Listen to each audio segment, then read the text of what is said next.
Hello, welcome to the Basketball Soapbox. I'm your host, Daniel Daly. This is our first live show here at the Basketball Soapbox. I'm just going to be talking things NBA. I'm recently just watching the Knicks just defeat the Warriors.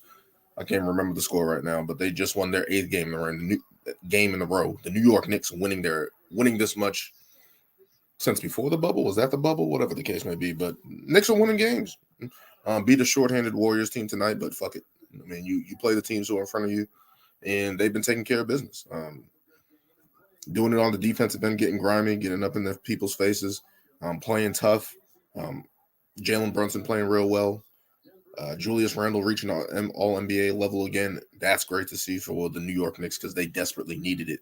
But yeah, I'm just going to be shooting the breeze here, just waiting for a couple people to show up.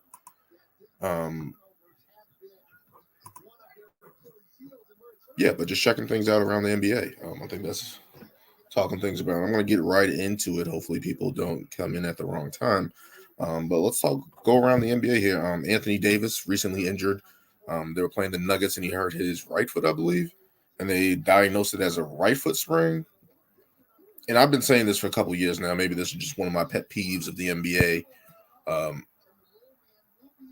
Anthony Davis is a big man. He's 7 feet, 250 roughly. You are a big man. You cannot wear lows. I don't know how many times I have to say this, especially lows that are lightweight, how they make all the NBA shoes right now, lightweight, low sneakers. You are too big to be wearing those nimble-ass sneakers.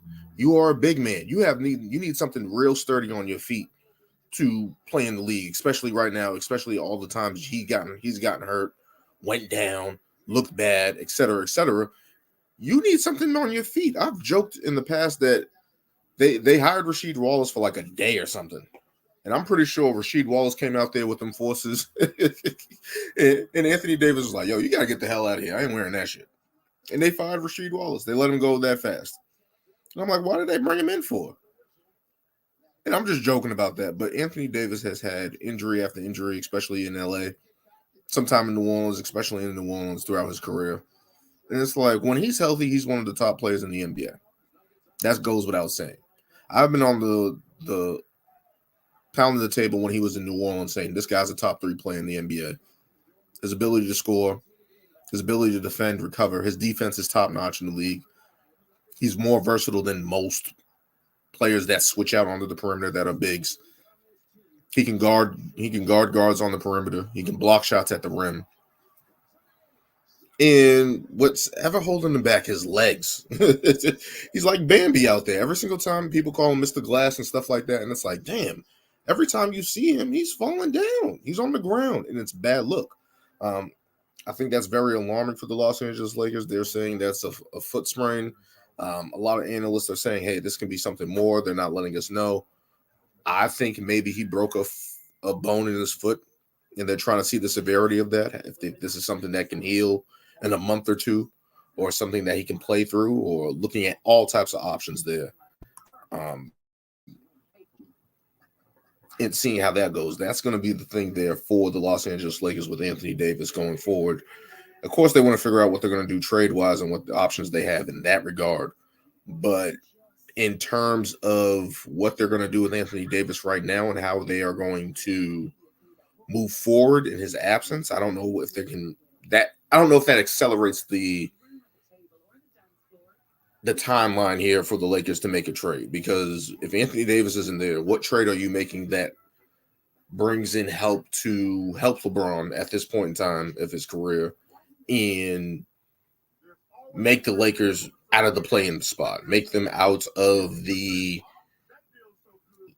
lower half of the playoffs, because that's something that the Lakers are desperately trying to avoid, especially with the West right now. No one's really separating each other in that regard there. Moving on to, do I think there's some trades that they can make? There's always been reported out there for Buddy Hield and Miles Turner. That's something that's always been out there, and I thought they should have done that. But of course, with the Russell Westbrook moving to the bench, his improved play, Anthony Davis having that MVP a couple weeks there, LeBron being able to find his role in between all that, would adding Buddy Hield and Miles Turner put them over the top? Who knows at that point? But it's like Anthony Davis missing time desperately hurts the Lakers right now, because they're trying to look and see who can help right now, and they're trying to figure it out through trade. Thomas Bryant has come back, and you're just looking at Anthony Davis's injury, but it's like, yo, man, he's got to get out them lows. He has to get out them lows. He has to. He has to. He has to get out them low shoes. He's too talented. They need to figure out something. He need to go to a foot doctor. He needs more support for his. He needs more support for his. Hey, shout out Scott LaRock. Thanks for showing up, man. Get ready for the LaVine or DeMar to the Lakers. Oh, that's already started. If you listen to certain podcasts, they've already been floating that out there, especially now. I want to get into Chicago as well, that they're looking to break up, especially with their turmoil right now with Zach LaVine. He had an ACL injury. He came back from surgery. No, not. I can't remember his injury. I can't remember if it was torn MCL or whatever the case may be. But he's coming back from injury, not really looking like the Zach LaVine that they really wanted. That was before in Chicago, dunking all the time, getting up, launching, finishing at the rim. He's not looking good right now. And in Chicago, and it's like, maybe this is something that maybe he needs to take his time and get back and get around to being back to Zach LaVine that people know in Chicago, that we've seen in Minnesota have that bounce. Anytime you're dealing with a leg injury and a person who's athletic, he's trying to guard himself a little bit, working his way back. But the chemistry in my eyes was always a little off between DeRozan and LaVine anyway. There's guys that both need the ball, that both are trying to score. DeMar DeRozan plays one way, mid-range. He's a better facilitator, especially after San Antonio. Zach LaVine's a guy who's going to get buckets and score and try to do that. He's kind of like a more polished version of Jordan Clarkson in my eyes. I don't want to say he's Jordan Clarkson, but a guy that's athletic, can get his own shot, but not really. I think they're a little bit different. I think LaVine is a little bit more of a. I think DeMar is more of a polished player in terms of IQ. I think DeMar is the more high IQ player in that regard over LaVine. I think LaVine's a little bit more streaky, a little bit more spotty, especially at this point in his career, more athletic. But DeMar DeRozan, but yeah, speaking on the Chicago Bulls, it's just been a shit show for them. You think about the Lonzo Ball injury, who hasn't played since January, and he was supposed to come back in training camp, hasn't really been able to come back. Patrick Williams hasn't really been able to pan out. Kobe White, you're looking at their bench players and guys that they drafted. They haven't really panned out right now to help this unit in terms of DeMar DeRozan and LaVine. Then you have LaVine getting hurt and coming back from injury. You got DeMar DeRozan getting all these points, but Chicago is struggling. Then you look at how they traded for Nikola Vucevic, giving up 2 first-rounders. Orlando has their picks, and Chicago's heading downward. And you're looking at that, and it's like, what moves does Chicago make at this point? I think the pick is top 4 protected as well. But in terms of what the trajectory of Chicago right now, it's kind of similar to how it was when Jimmy Butler was there. You're trying to find the right pieces to fit around your guys right now. They're not fitting. Guys are hurt. Guys are not stepping up. You're trying to figure out who you can add and who you can pull in. And now it looks like they're in turmoil. It looks like they're going to be hitting the skid again, unfortunately. And it's like, do you, in this spot, tank? There's no guarantee for you guys to tank and get out of that spot. But in terms of getting as many assets as you can for those guys, I think Vucevic can demand a couple first-round picks maybe. Maybe you can get not at this point in time because we've seen him, but maybe a first-round pick for Vucevic and a player. DeMar DeRozan, you can get to a contender and get some expirings, get some favorable contracts that gives you more flexibility. Zach LaVine, there's always been ties. There's always been rumblings of him to Dallas. I've seen people say Sacramento. Right now, Chicago's just in turmoil. And I'm like, what moves can they make in terms of getting better and I mean, I don't see a move that they can make right now where they get better. I don't see where Chicago can be like, hey, we can make a trade here and get better and be that team that we saw at the start of last season. I don't see that right now for them. I don't see that. This is probably a spot where they have to go on a downward spiral, have to start tanking, have to get rid of assets right now. Because I don't see them competing for. They're going to be in that playing spot, in my opinion. I don't see them going upwards into the top 5, top 6 in the Eastern Conference right now. There's just too many good teams. You got the Celtics, you got Milwaukee, you got Philly getting back into form. Brooklyn's playing great. New York is playing great. So all those teams there, they fall out the outside of that to me. I still think they're probably behind Atlanta even. So you're looking at that trajectory for the Bulls, and the worst thing to be in the NBA is right in the middle. You don't want to be in the middle of the road team consistently. That's just not going to help you. So they have to look somewhere and try to get some assets back for these guys, especially Zach LaVine, DeMar DeRozan.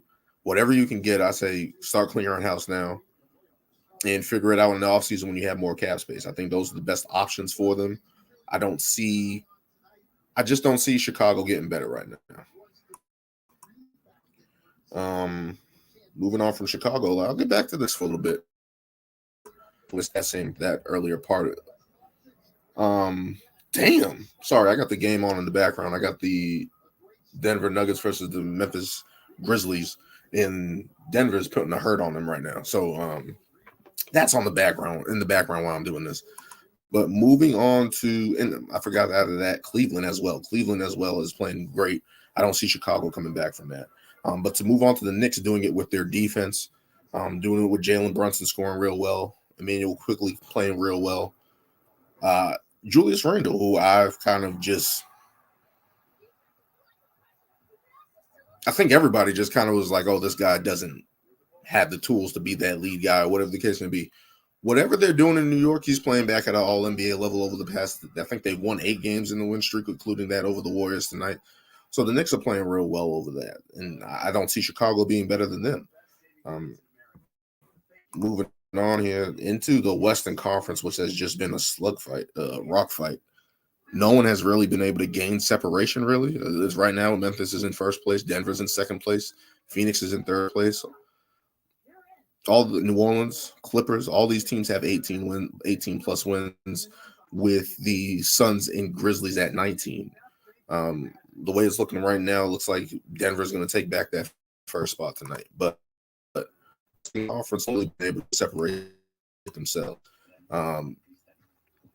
Between 1 and, let me see here, 12th place, it's 6.5 games. So that's why people keep holding out hope for the Lakers. Like, no one's really trying to. The NBA, the media, the mass media is going to keep trying to push the Lakers and be like, hey, they can make a trade, they can get here. That's because no one has really ran away in the Western Conference. No one has really ran away and got out and been like head and shoulders above the West. Everyone's kind of close still. Memphis has been phenomenal at home this year. They're 13-2 at home. But looking at Ja Morant, looking at all the production they're getting from Jaren Jackson Jr., who's playing great on defense.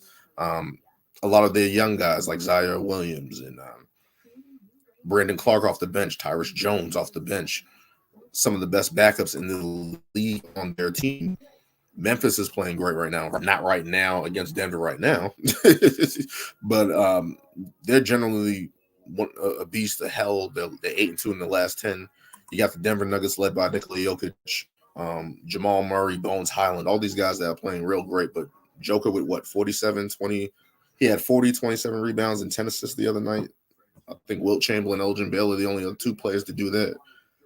That's insane. Even if it's against Charlotte, that's still great numbers for him. Where I thought to start the season, he was really trying to get those other guys involved, like Michael Porter Jr., Jamal Murray, Aaron Gordon, trying to get those guys going and playing real well.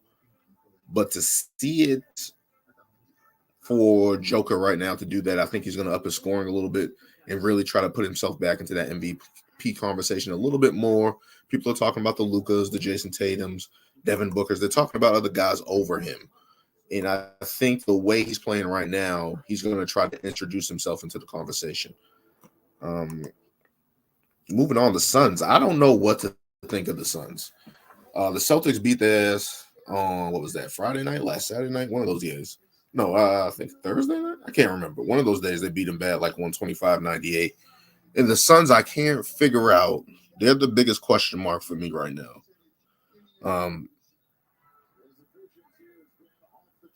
Are they going to be? I think there's a lack of mental toughness there with them. They're complaining a lot, they're whining a lot, but they win a lot of games. Kind of like the Clippers, 14-15 range, the Clippers right there.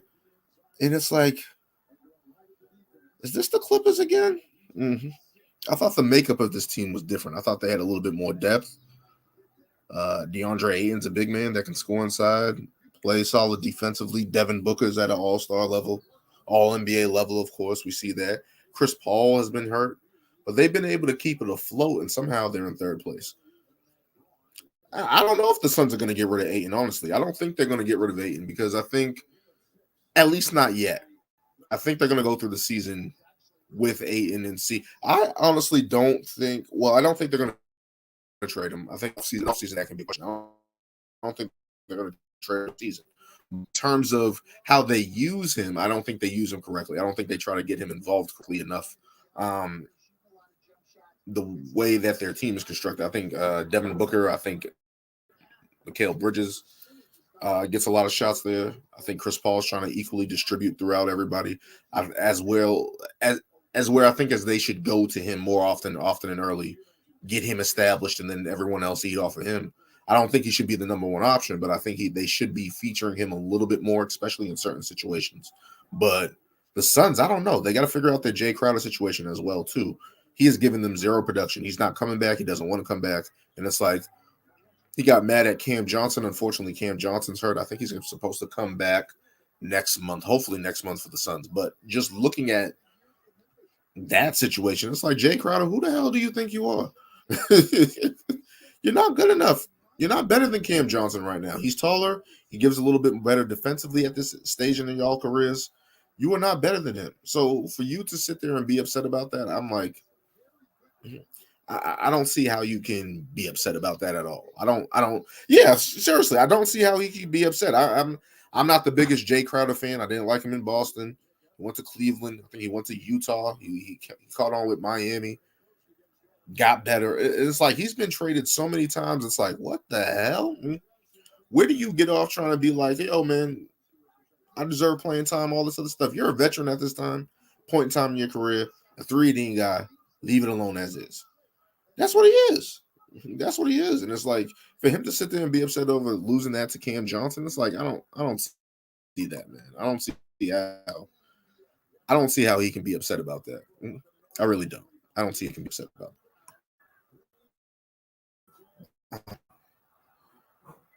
Look at the teams we got out there. The Pelicans. The New Orleans Pelicans. DJ McCollum, Zion Williamson. Brandon Ingram is supposed to be coming back from that toe injury at some point. Hopefully soon, because they're so good right now in terms of they're good defensively, they're good offensive. And I didn't see that there defensively, but with Herb Jones, you got Vucevic that can protect the Valanciunas, my bad. Valanciunas who can protect the rim. He had a big game the other night, even though it was a loss against Milwaukee. He can shoot the ball. He can play inside out.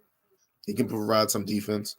And you wouldn't think that, but he's doing it. Zion can provide some rim protection. Is playing amazing, efficiently. I always say he's like Charles Barkley, Larry Johnson, Shawn Kemp. He's of those guys that can change the game with their physicality and their strength. And you're seeing that. Like, he's doing it on a nightly basis, dunking, finishing at the rim, playing point, distributing. He's doing everything right now for that team right now. And that's awesome for the Pelicans to finally have a healthy Zion, to finally have him out there wreaking havoc as he should, dunking on fools, being a menace. And that's impressive to see. That's fun to see with him. CJ McCollum being the steady vet that they desperately needed for a while, a guy that can kind of keep everything even keel, get you buckets, mid-range king, one of the mid-range kings. Just waiting for Brandon Ingram to come back. I think he had a concussion at first, and now it's a toe injury. So it's just one thing after another for those guys, and they're trying to see how he can come back and be better. You got Jose Alvarado. You got Herb Jones playing real good. You got Troy Murphy the third, coming out of nowhere, playing real well. So that's awesome for the Pelicans to have them even in the top four. Along with Memphis, two small market teams. That's another thing. Two small market teams in the Western Conference playing big time, getting wins, having identity, doing it together. They very mirror each other more than two of the young teams in the league. They really mirror each other a lot to me in my eyes. Let's move on. Nuggets, the Clippers. Clippers are weird because we're never going to figure out what the Clippers are until we see consistency from Paul George and Kawhi Leonard. And they've been doing that a little bit. They're still in and out of the lineups a little bit. I think the Clippers are just kind of guiding them to the playoffs. You know what I mean? So there for the Clippers. But again, I don't know how Tyler's doing it with all these guys in and out of the lineup. Really, really, I don't see how they're doing it. But the Clippers, I got to check on them a little bit more. Let's move on to Portland. I'm very impressed by Portland. Anthony Simons, lightning in the bottle. I had an argument with the other, I think it was C Mills in the Sit and Talk group, about who was better between him and Poole, and I was like, I don't really know right now. I think Poole still had the edge, and that was a month ago, and I'm looking ridiculous for that statement because Anthony Simons is producing a little bit better than Jordan Poole at this point in time. Actually taking over games, having big games, actually having big moments. So that's something for them. Jeremy Grant, who I always liked since OKC. He was drafted in Philly, went to OKC, went to Detroit trying to be the number one option. That didn't quite work out. But in this position where he can use his defense, that can actually help Portland and actually be able to score and create and off of Dame and finish at the rim and working on a shot. That's impressive for them. So that's good for Portland Trailblazers. The Western Conference is just weird. No one's really trying to step away. Memphis a little surge here, going 8-2, but everyone's around 6-4, 5-5 in the last 10. No one's really going crazy right now. Somehow, Utah's 18-16. They're still staying afloat. Minnesota, that cat injury set them back. That cat injury set them back. Now they're trying to get back with Anthony Edwards, playing him into shape, going forward with Rudy Gobert. Naz Reid has been playing big time for them, which is random. He's been producing at a very high level, shooting the ball, finishing at the rim, doing all those type of things. And it's like, can Minnesota play better without Karl Anthony Towns? Mm-hmm. And I'm known as not a cat supporter in that sense, but it's like he is missing. We'll see what type of run. I think they're 6-4 without him this year. We'll see what they continue to do. Moving down to Dallas, Luka doing Luka things. I think they've had a tough schedule so far in the league, and it should ease up at some point. Hopefully soon for Luka, because he's been playing amazing. He's one of the top players in the league, obviously. The top MVP candidate to some. I kind of hold him off there because of his record or whatever the case may be, but he's playing amazing. Plain and simple, he's playing amazing. They got to figure out if they're going to play Christian Wood or not in that starting position. They got to figure that out as well. Moving on. Golden State Warriors. Everyone, maybe because I'm a Celtics fan, I don't feel bad for them. But why are people crying for the Golden State Warriors? This is a team that has been on top of the world for what? Nearly a decade? 4-6 in the finals in the last decade. Why are people feeling bad for them? Why? Why are people feeling bad for the Golden State Warriors?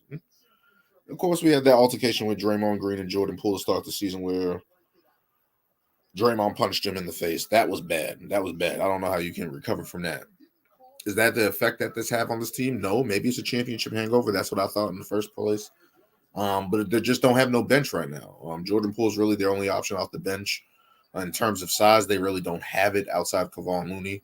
Of course, Draymond Green's been playing that center power forward position for years. How can they figure out, especially with Draymond in his last year with a player option, I believe, how can they figure out going forward with him? But their bench has been bad. They haven't been able to win on the road.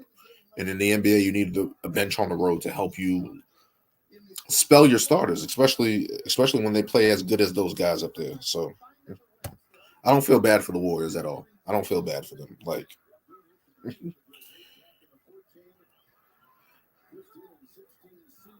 Oh, that makes sense. I mean, I understand that because Steph Curry is still playing at a high level. I think he's what? He's 34 years old. He's still playing at a high level. But to see everyone just be like, oh my goodness, like this team has been flipping players, have been having deep benches, deep runs, great players. The cheat code with Kevin Durant, let's say it, the cheat code with Kevin Durant. Like, why do we feel bad for this team that's been able to figure it out? Even when they had those down years with Curry hurt and Durant left and they were trying to figure it out, they turn around and win a championship. So why do we feel bad for them? No, forget that, man. Forget that. If that was their run, that was their run. Curry's going to play great. He's going to be great. But, like, fuck it. They're good. They're all right. They figure it out. They figure it out. I think that even the GM, I think, was it Rob Myers, the guy that's been out there for nearly a decade of this whole run? I think they didn't even offer him a contract. So it's like, what the hell is going on with that? Is he going to leave? That's my biggest question. Because if he leaves, that's really going to tell a lot what's going on in Golden State.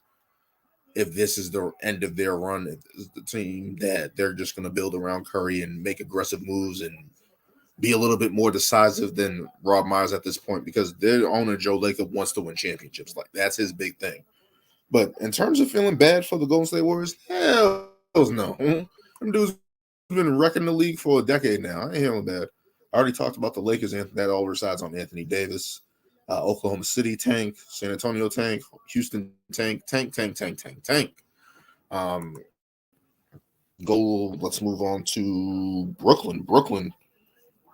Brooklyn has been, ever since Kyrie Irving's back, I think they have a winning record. They have I can't remember what their record is since he's been back, but I think it's a big record. Like, they've been playing great with Sage Guard Kyrie Irving. Like, he's been on a tear.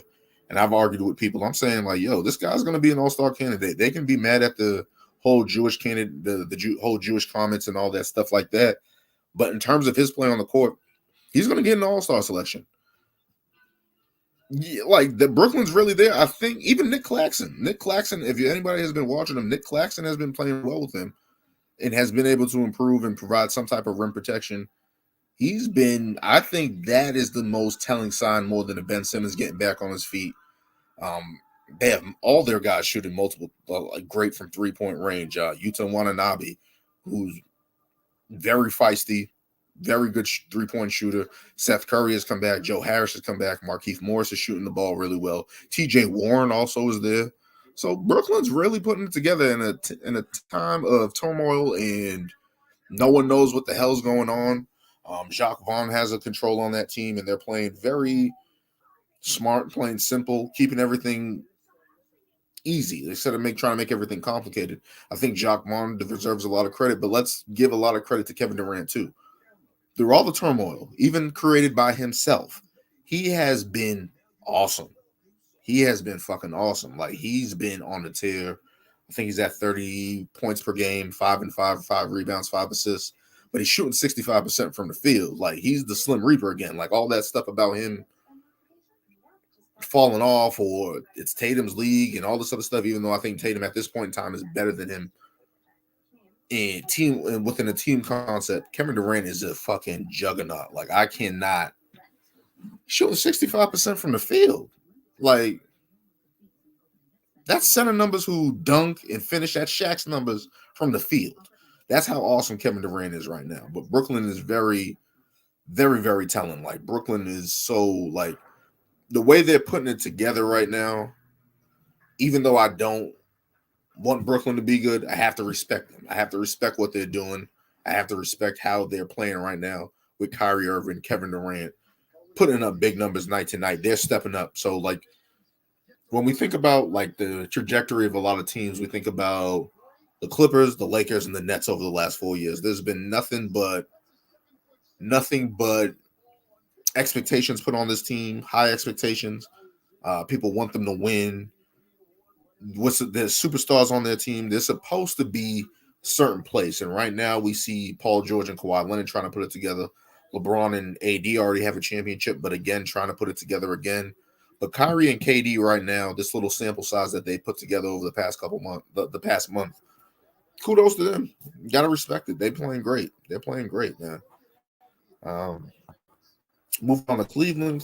Cleveland's a real good team. I love Donovan Mitchell, how he's able to, especially after his exit from Utah, how Jeff Green getting a dunk just now. Damn. That's crazy. Jeff Green's always going to give you a dunk. At least once a season, he's going to give you a dunk.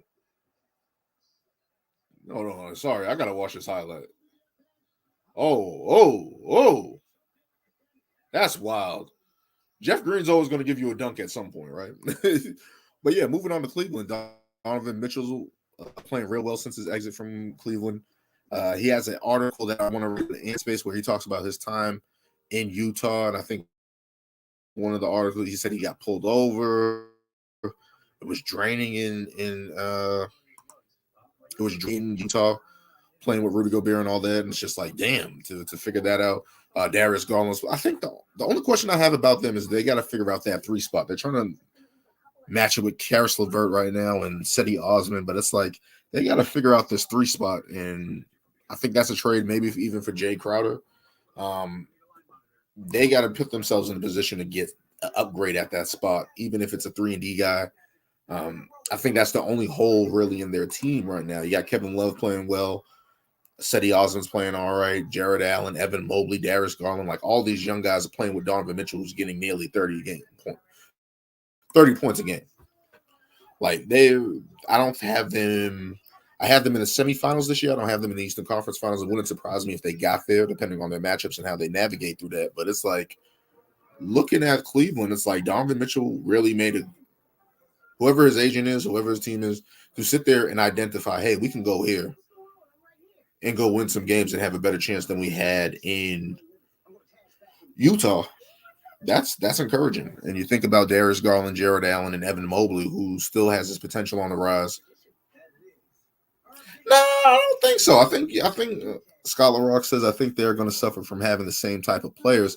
I think Jared Allen and Evan Mobley are different than Rudy Gobert in terms of what they can do. Especially Jared Allen's a little bit better defensively. Offensively, he can actually get his shot off. He can actually score and finish around the rim, actually post somebody up, actually have a hook shot. Rudy Gobert, Rudy Gobert, if he played with Chris Paul, man, he would have got like more max money than he has right now. I think that's the only thing that stopped Rudy Gobert from having lobs and finishes at the rim. But in terms of, I think Jared Allen's a whole completely different on that offensive end. I think he can actually get going.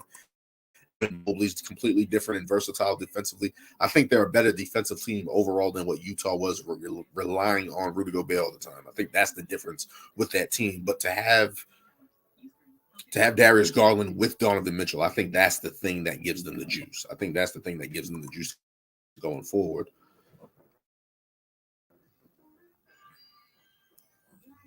I'm moving on to.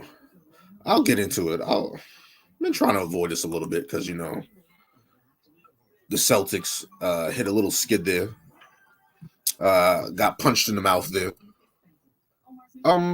Everyone's going for the Boston Celtics 1-4 skid. They kicked the Suns' ass. They lost against the Golden State Warriors. And the thing that pissed me off about the Golden State Warriors game was the drop on Steph and Clay. It's like, you don't do that. These guys have been dominating the league for over a decade shooting the ball.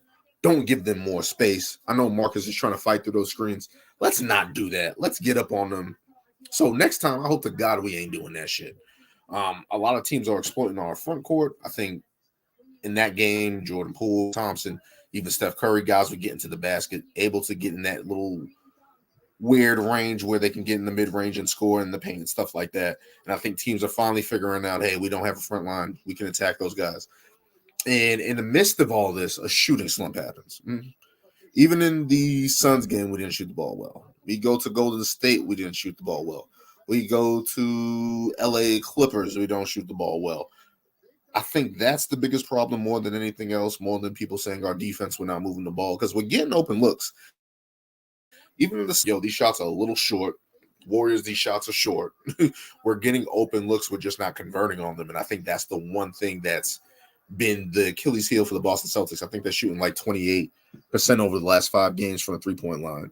They're shooting terribly from the field. I think they're at 41% from the field. And I think they're one of the worst scoring teams in the league over the last 5 games. But weirdly enough, our defense is creeping up. Robert Williams has come back. Al Horford has come back after being out of absence and stuff like that. So our defense is creeping up, but our offense, our shooting right now is stalling. And I think that's a little bit of trying to integrate Rob Williams back, missing Al Horford at times, finding those guys to play. And I think that's where people were saying, hey, we need an extra big. That's serviceable. Noah Vonleh was providing that effort earlier in the season, but we're seeing that we need to have a little bit more there. Grant Williams is undersized. Jason Tatum, Jaylen Brown, moving them down. I don't want to move them down to that spot on the floor. I don't want to do that. We've done that in the past. I don't want to do that. Keep them at their natural positions where they're able to dominate and create mismatches and get the shots that they want.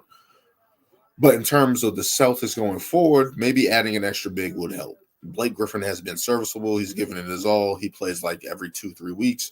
But when you're playing him that high minutes, you're playing Al Horford that high minutes at this stage. It's like, I can see that getting a little thin. But Rob Williams is back. So let's give it a little time before we throw the baby out with the bathwater and shit on the Celtics. I'm like, they were good 20. They were 21 and 5 through the first 26 games. And they're 1-4 and people are losing this shit. Let's settle down on that a little bit, please. Let's try to settle down. Let's try to settle down on that. Getting back to the standings here, Milwaukee. Milwaukee got Chris Middleton back, and they're playing great. 7-3, one of the best in the Eastern Conference. Yeah, they're first in the Eastern Conference, especially with the Celtics lost the other night. But they are taking care of business. They went and beat a tough New Orleans team that's been killing right now. Giannis, again, he's the best player in the league. I had Jason Tatum as MVP. I still have him in that one spot. But Giannis is number 2. You can't ignore what he's doing. He's missed Chris Middleton. He's missed Drew Holiday at times. Chris Middleton just came back. So in trying to find his way back, excuse me, but really, that's the thing they missed in that whole lineup. They missed a couple of creators there for them. But yeah, he's been there holding it down with Brook Lopez and Bobby Portis and Drew Holiday, and now they got Chris Middleton. So we really get to see the Milwaukee Bucks, especially in time for Christmas. That's going to be a hell of a game. That's a game that I've been thinking about for the Boston Celtics. We can think about whatever they want through those first 30 games. But that's the telling sign here. I think the Bucks are the only team in the Eastern Conference that can mess with us right now. Unless you're Chicago. Chicago always has a number, right? And Cleveland. Teams that we've lost to in close games and blowouts and stuff like that. But in terms of what a measuring stick on the season, it wasn't the Golden State Warriors game, even though I wanted them to go in there and win that. I think the measuring stick coming up is against the Milwaukee Bucks at full strength. Drew Holiday, Brook Lopez, Bobby Portis, all these guys playing real well for that team. Oh, of course not. Of course not. But just in general, I think Milwaukee's the only team that can really mess with us right now. I don't think that. Yeah, I don't see any other team messing with us right now, especially if we're healthy as well. I think the Bucks are. Yeah, I just think the Bucks are ready for that right now. I think the Bucks are the only team that can mess with us right now. Oh no, I'm just checking something here from my knowledge.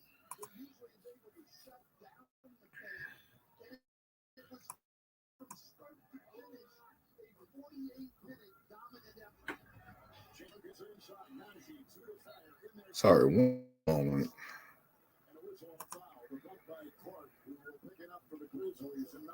Huh? One moment. Yes, Kevin, well, remember before the game, Coach Jenkins talked about their details and the execution that they have on the defensive end as it relates to how they played the Bucks, especially creating that wall to try to stop Giannis. Hold on 1 second. Boom, boom, boom, boom. All right. In terms of boxing out to get all those rebounds, it made a very significant difference. Yeah, it's the best job as a team that I've seen against Giannis this year. I thought they were very, very disciplined. What really impressed me, Zeke Naji here. That's already 4th out and strong as he gets his own rebound here off of free throw. Major impacts on his game. Oh, what am I looking for? Hold on. Damn, Denver's up 20? Woo! That's crazy. But no, they got Milwaukee did get their ass kicked in Memphis. They did. They did. No, they just got totally ran off the floor by that team. And I think that's a team, especially with guys like Jaren Jackson Jr., Steven Adams, guys that big without down there. That's going to provide problems for them. That's why I have hope Robert Williams comes back without Horford and Grant Williams and all these guys here. They're able to create a wall. Tatum's able to go toe-to-toe with him. So that's going to be an interesting matchup that I'm really looking forward to, because that was something that people have been saying, hey, we got lucky last year because Chris Middleton missed time. So to have him back right now, have Robert Williams coming back right now kind of at the same time, I think that's going to be a great matchup. The Celtics got the Pacers tomorrow. I think Marcus Smart's going to be out. I think there's some other injuries there, but it's like, hey, that's a bounce-back game. Hopefully Tatum's back. Hopefully got whatever personal reasons he's out the way and we're ready to kick ass and then go into Christmas and then face these Bucks. But yeah, that's a matchup that I'm really interested in, because it's the get back for the Milwaukee Bucks, and it's a chance to show the Boston Celtics off for real. I think everyone's kind of just questioning us again, kind of looking at us like, hey, are you guys for real? And especially those 2 losses to Orlando in this recent stretch. And it's like, this is a shooting slump. If you look at the numbers, everyone's shooting poorly from the field. So we got to get back. The Celtics got to get back and get ready. Another message there. But, yeah, I think that's something that's there. Moving on. What happened today? The Suns were sold. Let me just look up who bought it. I forgot the guy's name, but the Robert Sarver era is over in Phoenix, which I thought. If you go to ESPN and look up Baxter Holmes, there's a bunch of details on that and all the shit that Robert Sarver did over the years and how terrible he was. And who's this guy? Matt Sheba. I think he's from Michigan. As soon as this thing loads.